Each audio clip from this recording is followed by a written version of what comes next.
Hey guys, Ryan Bridge Bugman. Hey, look, I'm gonna take you on a little, maybe mini adventure, and this may turn into something bigger. We're gonna go hunt bees today. By that, I mean I have been called to a preschool center where there are apparently bees camped out in their playground. They've already had I'm not going to say who, but they've already had one company come in and try to find these bees.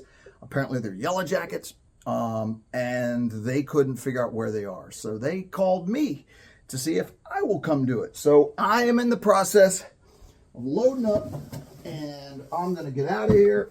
I'm going to go to this daycare preschool center place, and I'm going to see if I can locate this yellow jacket hive. And if I locate it, I'm gonna probably be forced to wipe them out, because what's happening is these things are attacking those kids. And I don't even like to use the word attacking, because bees don't really know humans exist. So the bees are just attacking threats. And these kids don't mean any harm, but kids and bees rarely get along.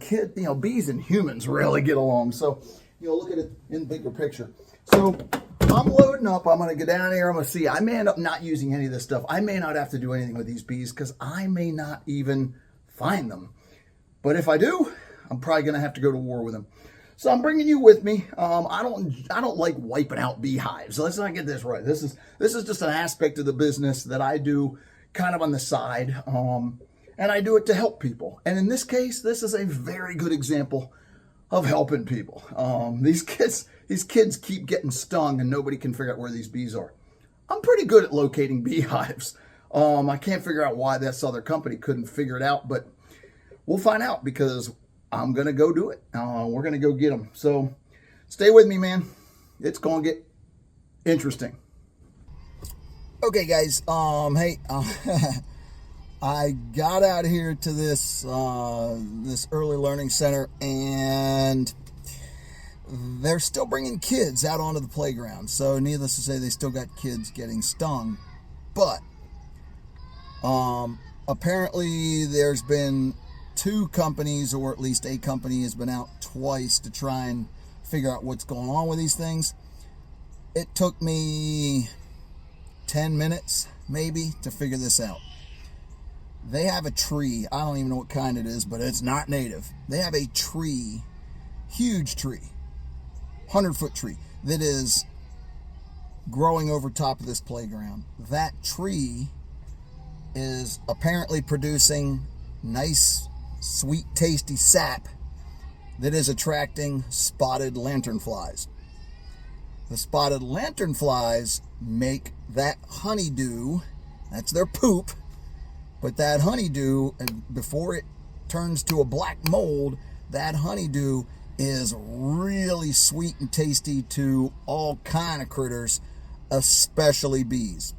So butterflies and bees, and I've seen squirrels, and I've seen lots of animals when I'm in the woods. I see a lot of animals and different things that are attracted to it.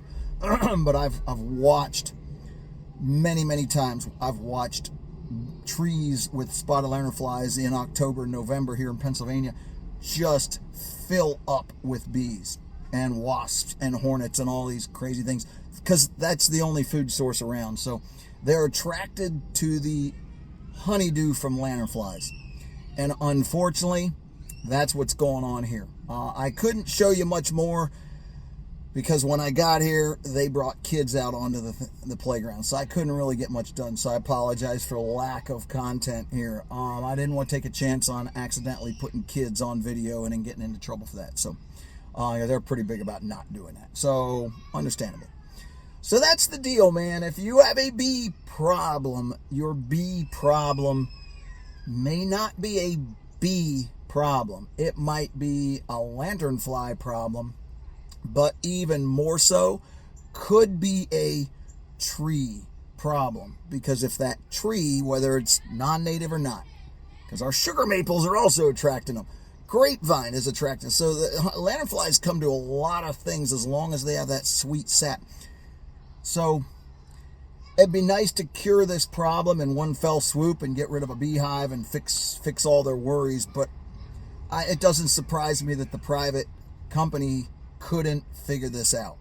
They probably focused on a bee problem, and it was never a bee problem. You start asking questions. Why are they even here? If there's not a hive on site, because there obviously wasn't.